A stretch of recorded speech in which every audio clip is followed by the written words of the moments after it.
US President Donald Trump has personally intervened in this deadlock, meeting with the most senior opposition lawmaker to try to find some kind of breakthrough and find some kind of arrangement that will allow the US government to remain open, potentially only until the middle of next month. But many lawmakers would settle for that right now as the clock runs down to the US government potentially shutting down at midnight this Friday. So what's at stake in all of this? Well, consider hundreds of thousands of government employees who will be sent home with no wages until this whole mess is sorted out. They have bills, they have mortgages to pay.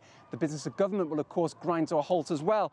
If it sounds dramatic, well, consider that essential services will remain here in the United States. We're talking about the military, we're talking about law enforcement officials, emergency hospital workers. They will all be required to work and will continue to work under the provisions of the US government.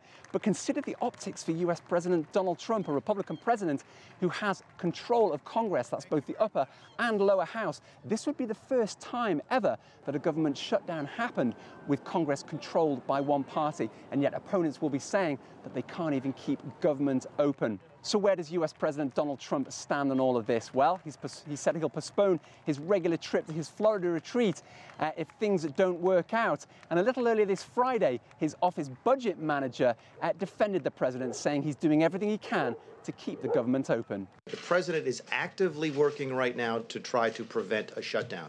The president, as Mark just pointed out, actively worked all day yesterday to try and get a bill through the House and continues conversations today. So there's no way you could lay this at the feet of the President of the United States. He is actively working to try to get a deal. And immigration cuts to the heart of this. Democrats trying to protect the children of hundreds of thousands of illegal immigrants who've been allowed to stay in the United States under the so-called Dreamers program that Donald Trump wants to scrap. That's one of the sticking points here. Democrats want this included in the spending bill. Many Republicans do not.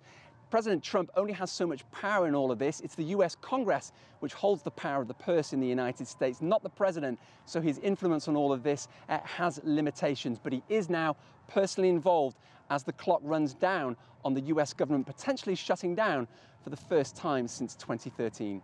Owen, Fairclough, CGTN, Washington.